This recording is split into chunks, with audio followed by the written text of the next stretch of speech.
Assalamualaikum warahmatullahi wabarakatuh. Alhamdulillahilladzi zayyana arwaha bi'aqidatit tauhid wal ihsan. Wassalatu wassalamu ala sayyidina Muhammadin alladzi akhrajan nasa minadh dhulumati syirki ila nuril imani wal islam. Amma ba'd. Dewan Hakim yang arif dan bijaksana, ladies and gentlemen, rahimakumullah. Akidah menurut bahasa ambil dari kata akoda, yakidu akdan, yang berarti mengikat atau menggenggam. Sedangkan menurut Abu Hamid Muhammad bin Ahmad Al-Ghazali, atau yang sering dikenal dengan nama Imam Al-Ghazali, menjelaskan bahwa akidah merupakan keyakinan hati dan ilmu terhadap keesaan Allah Subhanahu wa taala dan kerasulan Nabi Muhammad sallallahu alaihi wasallam yang menjadi kunci dan fondasi kuat bagi diterimanya seluruh amal ibadah. Tapi entah karena kebodohan zaman, hadirin, akhir-akhir ini telah muncul paham-paham dan ideologi-ideologi sesat, dari mulai sekularisme yang memisahkan kehidupan dunia dengan agama, paham relativitas yang menyamakan semua agama, bahkan mengorbankan akidah demi sebuah karir dan menjual akidah demi sebuah uang dan sebuah popularitas. Ini merupakan sebuah kebodohan yang dibiarkan begitu sahaja.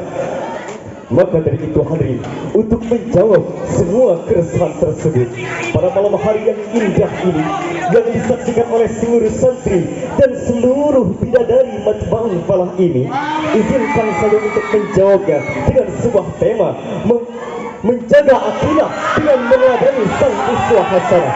Hadirin rahimakumullah, perlu kita ketahui bahwa akidah Islam bukan buah hasil pemikiran seorang manusia, tapi melainkan dari Allah Subhanahu wa taala yang disampaikan oleh para rasulnya.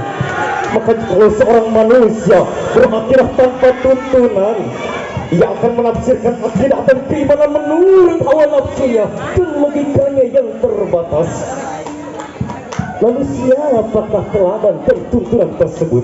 Allah Subhanahu wa taala katakan dalam Al-Qur'an surah Al-Ahzab ayat 21. A'udzu billahi minasyaitonir rajim. Bismillahirrahmanirrahim.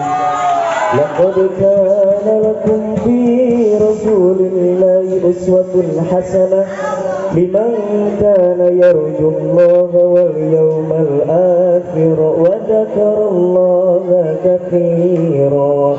Shadaqallahul adzim.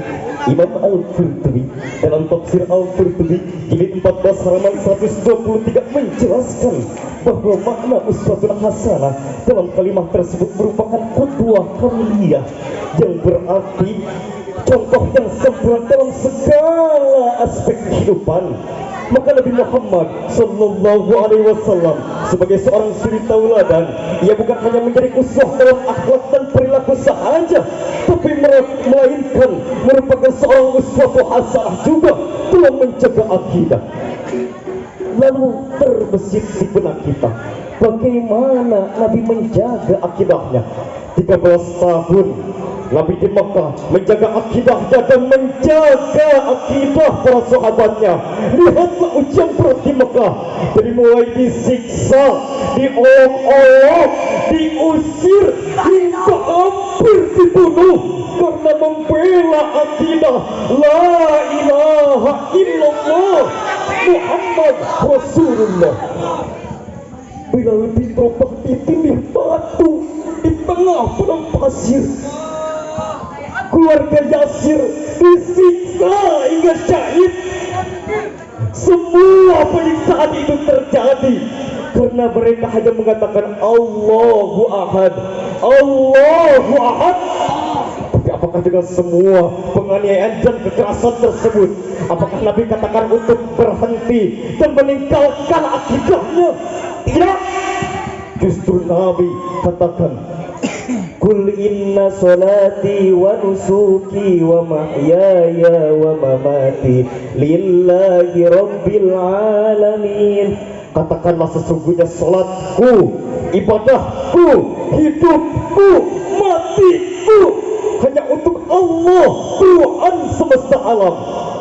Orang bodoh hadirin pasti akan berkata, wah, Nabi sudah tidak punya empati, wah, Nabi sudah tidak punya belas kasihan, wah, Nabi sudah tidak sayang pada para sahabatnya.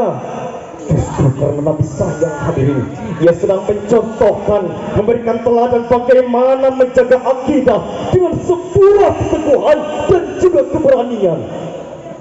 Makanya Nabi selalu bersabdakan, kulil haqqo walau kana murran, katakan yang benar itu adalah hak walaupun menyakitkan dan penuh dengan penderitaan. Ladies and gentlemen, apakah cukup sampai di sana lebih digoyahkan keimanannya? Oh, tentu tidak.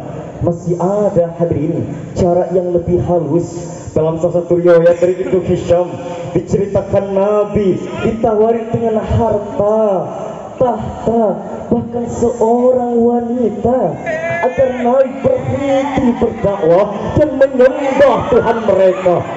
Lalu apakah Nabi tergoda dengan semua hal tersebut? Tidak. Lihatlah bagaimana jawaban Nabi ketika ditawari itu semua. Dan ini adalah satu jawaban yang mengguncangkan dunia. Wallahi la wadu asyamsat fil yamini wal qamara fil yasari ala al-adruka hadal amra. Wallahi ma taraktuhu hatta yudhirallahu aw ahlika dunahu. Demi Allah, seandainya mereka meletakkan matahari di tangan kananku dan bulan di tangan kiriku agar aku meninggalkan dakwah ini dan menyembah kepada selain Allah, demi Allah, aku tidak akan meninggalkannya sehingga Allah memenangkannya atau aku binasa karenanya. Takbir. Lihatlah bagaimana hadirin keteguhan Nabi dalam membela akidah. Tak goyah sedikit pun, walaupun itu tawaran dari harta, tahta, bahkan wanita sekalipun. Dan satu faktor penting hadirin yang mendukung semua hal tersebut adalah yang selalu dicontohkan oleh Nabi adalah kuatnya spiritual akan hasil jika intelektual dan wawasan kita luas. Maka Nabi pun mewajibkan kepada kita, talabul ilmi faridatun ala kulli muslimin wal muslimat. Mencari ilmu hukumnya wajib bagi setiap kaum muslim dan muslimat. Lihatlah bagaimana Nabi memberikan Suffah dan Darul Arqam, sebuah tempat pembinaan akidah dengan ilmu, bukan tempat politik, bukan tempat perang, tapi tempat mempelajari ilmu. Maka setelah teks ini dibuat hadirin, disitulah saya baru menyadari kenapa guru kami Kiai Haji Miftah Farid selalu menekankan al-ilmu itu akidah. Ilmu adalah penting akidah. Kenapa? Karena dengan ilmu keimanan kita tidak mudah goyah oleh propaganda dan ideologi-ideologi yang menyesatkan. Maka tempat terbaik untuk memupuk akidah layaknya Suffah dahulu adalah pesantren. Kalau di pesantren kita diajarkan tauhid, kalau di pesantren kita diajarkan memfilterisasi diri kita dari semua propaganda dan ideologi-ideologi sesat. Maka pesantren adalah merupakan tembok terbesar dalam menjaga akidah. Layaknya pesantren Mabahul Falah yang luar biasa ini. Sepakat? Maka dari itu hadirin, mari hadirin kita sama-sama mengikuti jejak Nabi sebagai teladan kita. Jika kita sudah bisa seperti Nabi, teguh dalam iman, kuat dari godaan, luas dalam wawasan, tidak mungkinlah akidah kita bisa dijual belikan dengan sepotong mie instan. Tidak mungkinlah akidah kita bisa terbawa arus budaya setan. Tidak mungkinlah akidah kita bisa dibelokkan oleh ideologi-ideologi yang menyesatkan. Ingat, walaupun harta lebih menggiurkan daripada keimanan, walaupun tahta lebih menyenangkan dari sebuah keislaman, dan walaupun wanita lebih menggairahkan daripada sebuah keyakinan, tapi yakinlah semua hal tersebut akan lebih aman, lebih selamat daripada kita harus merasakan pedih, siksa, panas, neraka jahanam. Maka dari itu hadirin, dari awal sampai akhir dapat disimpulkan bahwa menjaga akidah berarti menjaga keyakinan kita agar tetap murni dan tak tergoyahkan oleh kebodohan ideologi, dengan cara kita sama-sama menjadikan Nabi Muhammad Sallallahu Alaihi Wasallam sebagai teladan nyata dalam menjaga akidah, karena Rasulullah seorang uswatun hasanah. Sekian yang dapat saya sampaikan. Wabillahi taufiq wal hidayah, waridwallahi wal inayah. Wassalamu alaikum warahmatullahi wabarakatuh.